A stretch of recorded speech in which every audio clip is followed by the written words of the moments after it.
Vous êtes sur le point d'écouter le podcast Corps à corps avec le temps qu'il fait. Not just the heat domes, the heat waves, but the wildfires, the floods, the super storms. This is climate change. It's not off in the future. It's here. La mayor parte del territorio español estaba en alerta naranja, salvo 3 zonas en alerta roja por temperaturas extremas que superaron los 45 grados. Les températures qui vont continuer à augmenter. 65 départements sont en ce moment même en vigilance orange, avec cette masse d'air chaud qui englobe désormais la totalité du pays. Ça va continuer de grimper. La nuit prochaine sera étouffante et les jours suivants, pareil.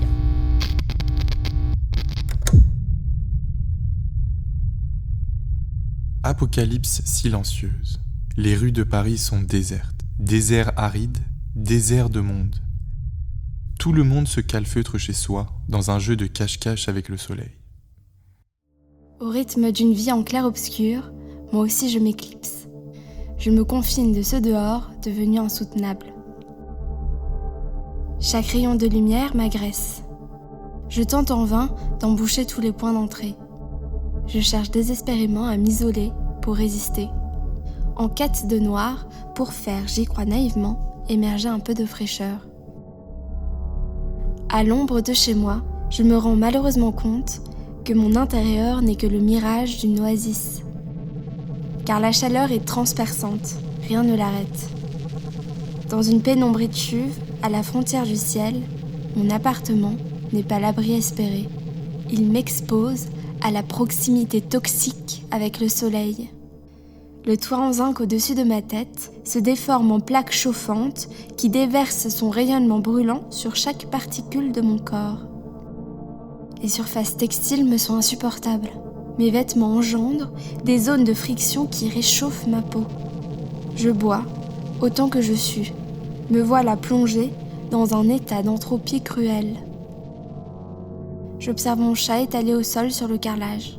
Je suis son exemple et j'étends mon corps nu sur les carreaux frais. Court moment de répit jusqu'à ce que je transmette à mon tour la chaleur de mon corps à la surface du sol.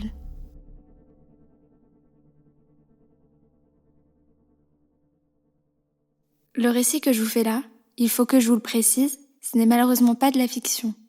Ce n'est pas une projection vers un potentiel futur. C'est en fait ce que j'ai vécu cet été 2023, comme d'autres étés depuis quelques années. Si je devais décrire mon expérience directe et personnelle du dérèglement climatique, je crois que ce seraient ces extraordinaires périodes de forte chaleur désormais ordinaires. Ces hyperphénomènes pénètrent mon quotidien et me confrontent frontalement et physiquement au changement climatique. Impossible alors de m'en détourner comme on pourrait le faire en éteignant la radio ou en essayant vainement d'oublier. Épisode 7. Dans le brouillard de mes réflexions climatiques.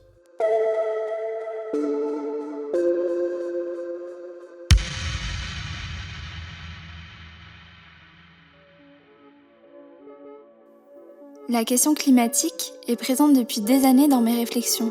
Elle me préoccupe. Elle est là en filigrane, elle s'entrelace à ce que je raconte du temps qu'il fait. Elle plane comme une ombre inquiétante. Pourtant, je m'en rends bien compte, ce lien entre météo et climat n'est pas évident. Ces deux termes sont d'ailleurs bien souvent source de confusion. Là où la météo s'envisage localement et à court terme, le climat correspond quant à lui à la moyenne des conditions météorologiques sur un temps long et à une échelle géographique large.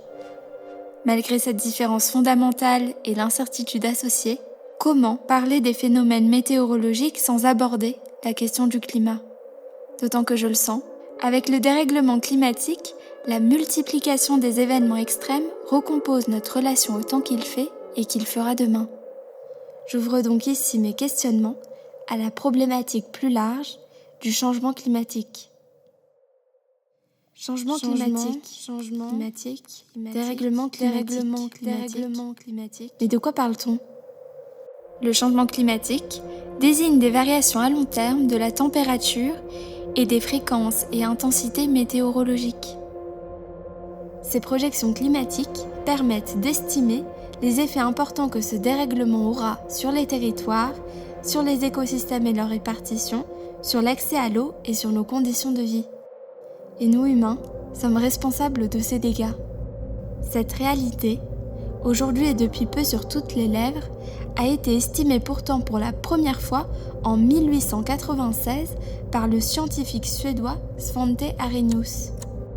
Il aura donc fallu attendre plus d'un siècle d'accumulation de preuves scientifiques pour qu'une prise de conscience commence à se faire sentir. Mais que faudra-t-il pour réveiller l'ensemble de l'humanité au désordre climatique ? Je suis désormais habituée à entendre parler de l'avenir en termes de degrés d'augmentation de la température, d'extension de la désertification des terres ou encore de niveau de montée des eaux. Mais force est de constater que l'efficacité des chiffres ne suffit pas à provoquer un changement politique et social à la hauteur.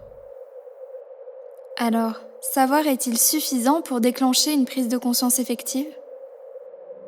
Pour ma part, ces chiffres froids ont plutôt tendance à provoquer chez moi l'effet inverse, en mettant à distance le changement climatique.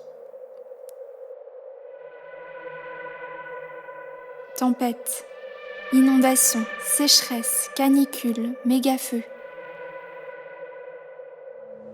Le changement climatique n'est pourtant désormais plus abstrait et distant de nos vies, que ce soit géographiquement ou dans le temps. Il est maintenant tangible. Il impacte déjà nos quotidiens, notamment par notre expérience de ces événements météorologiques extrêmes. Alors je me demande finalement, pourquoi toujours conjuguer le changement climatique au futur alors même qu'il fait déjà notre présent ? Peut-être avons-nous malheureusement besoin de ce corps à corps avec des événements extrêmes pour intégrer le changement climatique et entraîner un sursaut collectif ? Pour beaucoup, et y compris pour moi, la prise de conscience est plus forte par l'incarnation et le vécu plutôt que sous forme intellectuelle et théorique. L'électrochoc est charnel. En psychologie environnementale, on appelle cela l'expérience de nature. Les autrices Delphine Saltel et Marie Pavlenko l'évoquent ensemble dans le podcast Vivons heureux avant la fin du monde, produit par Arte en 2022. Peter Kahn, le psychologue, a mené plusieurs études qui montrent l'échec des grands discours pédago-nostalgiques. D'après lui, pour déclencher une prise de conscience effective, il faut un truc, l'expérience de nature. C'est le contact direct, physique, charnel, sensoriel, qui nous relie aux autres espèces vivantes autour de nous. Du point de vue de l'expérience de nature, j'aimerais citer l'exemple du collectif de création en espace public, La Folie Kilomètre. Il aborde justement avec le grand public l'enjeu des inondations en sensibilisant par le sensible. Au travers du spectacle Jour inondable, il invite le public à expérimenter pendant 24 heures une situation d'inondation par une simulation théâtralisée grandeur nature. En ce sens, je pense qu'il y a autour de la sensibilisation aux événements climatiques extrêmes un réel enjeu de médiation par l'incarnation, par l'engagement du corps et des émotions pour atteindre une prise de conscience profonde.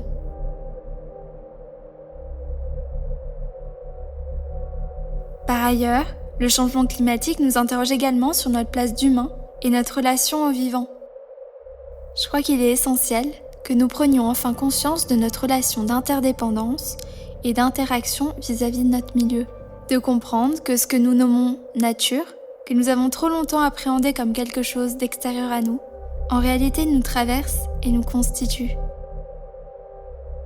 Je repense au roman de science-fiction La Horde du Contrevent d'Alain Damasio. Il est introduit par la phrase suivante : « Nous sommes faits de l'étoffe dont sont tissés les vents ». Cette citation met en image la relation intime et complexe qui nous relie à l'atmosphère. De ce point de vue, je vois les manifestations météorologiques comme le paradigme universel de notre relation d'interdépendance à notre milieu. Le collectif artistique et militant Minuit 12 agit sur des thématiques liées à l'écologie, au climat et à la biodiversité. Au travers de la performance Entrelacs, donnée sur la place du Châtelet à Paris en septembre 2023, ils ont justement cherché à rendre visible, à faire vivre et à transmettre cette interdépendance. C'est ce que m'explique la cofondatrice de Minuit 12, la danseuse et activiste Jade Verda. On s'est un peu tous emmêlés les uns dans les autres. On joue beaucoup avec les tissus et le tissu c'est vraiment le lien. On a vraiment cousu les gens entre eux pendant la performance. Et donc il y a l'idée de faire corps. Ça me fait penser à Merleau-Ponty qui dit que mon corps est pris dans le tissu du monde. Que ma chair et la chair du monde sont dans une relation d'embrassement permanent. Le concept de réalité transcorporelle, que j'emprunte à l'écrivaine écoféministe Stacy Alaimo, me semble particulièrement juste pour définir l'interdépendance et l'interaction entre les corps humains et non humains. Ce terme transcorporel rend compte à mon sens de la complexité du monde, ce qui fait toute la difficulté des enjeux climatiques. Le corps n'est pas ici dans une vision anthropocentrée, mais anthroposituée. Mais au-delà de la prise de conscience individuelle, face à la crise climatique, comment générer une mise en mouvement collective ? Avec l'anthropologue Laurent Fournier, j'échange autour des marches rituelles d'appel à la pluie qui existent depuis le XVIIe siècle. Avec les périodes de sécheresse, dues au changement climatique, elles connaissent depuis quelques années une résurgence. Mais des gens qui suivent cette procession, aujourd'hui en 2023 à Draguignan, dans quelle mesure est-ce qu'ils croient à ce qu'ils font ? Ou est-ce qu'ils le font seulement par folklore ? Ça explique que peut-être qu'on continue à faire de telles processions et qu'on va même en voir apparaître de plus en plus. Mais ça ne signifie pas que c'est le même état d'esprit qui gouverne les pèlerins actuels et ceux qui faisaient ces processions il y a 4 ou 5 siècles. J'identifie la force de ces processions et leur présence contemporaine dans leur dimension de fédération collective. Ce sont des moments où la société fait corps pour faire face à un événement climatique extrême qui la dépasse. Mais de quelle manière notre corps peut-il être levier de mobilisation collective dans les revendications pour le climat ? Je sens que le corps et le collectif agissent comme des caisses de résonance, comme des façons de porter les revendications climatiques. Et comme me l'explique Jade Verda, en tant que première zone d'échange avec le milieu, le corps s'avère central dans la rencontre avec le climat et la lutte qui en découle. Mon postulat, que ce soit en philosophie, mais du coup dans tout ce qu'on fait avec Minuit 12, c'est que le corps, c'est le premier dialogue, c'est la chose insurmontable avec laquelle on connaît le monde. De la même manière, si on veut faire quelque chose, agir, le corps est forcément en mouvement et est forcément impliqué là-dedans. Quand des activistes bloquent quelque chose, ils mettent leur corps. Le matin, ils se lèvent à 5 heures pour aller bloquer et ils s'imposent physiquement. Et même quand quelqu'un à une assemblée générale d'une entreprise se lève et dit « je suis pas d'accord, les actionnaires devraient pas cautionner ce genre de politique », le corps est éminemment impliqué et à chaque fois qu'on s'engage, à chaque fois j'ai l'impression que c'est quelque chose d'hyper charnel, quelque chose qui nous prend en trip. Pour moi, les enjeux climatiques, la question in fine, c'est la question de la mort, donc c'est la question du corps.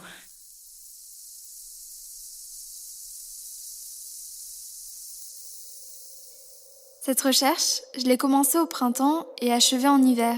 Elle s'est donc déroulée sur un temps long, ce qui m'a permis de mûrir mes réflexions au rythme des saisons.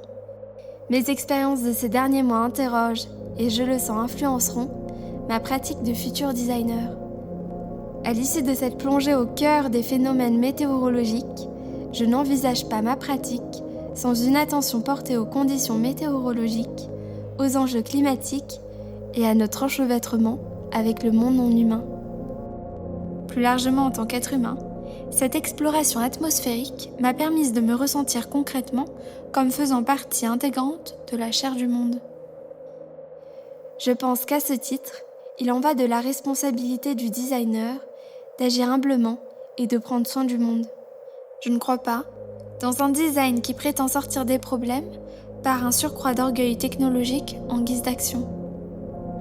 Il me semble que s'acclimater au dérèglement climatique, que ce soit par des pansements technologiques ou sous l'effet d'une amnésie environnementale, ce serait une erreur tragique.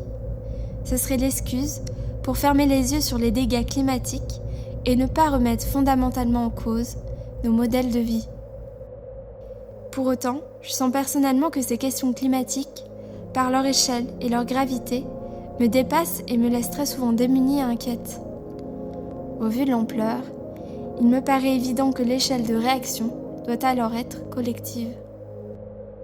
Peut-être que nous devrions avoir plus souvent la tête dans les nuages, non pas pour rêvasser, mais pour prendre de la hauteur afin d'embrasser l'aspect systémique et complexe du sujet.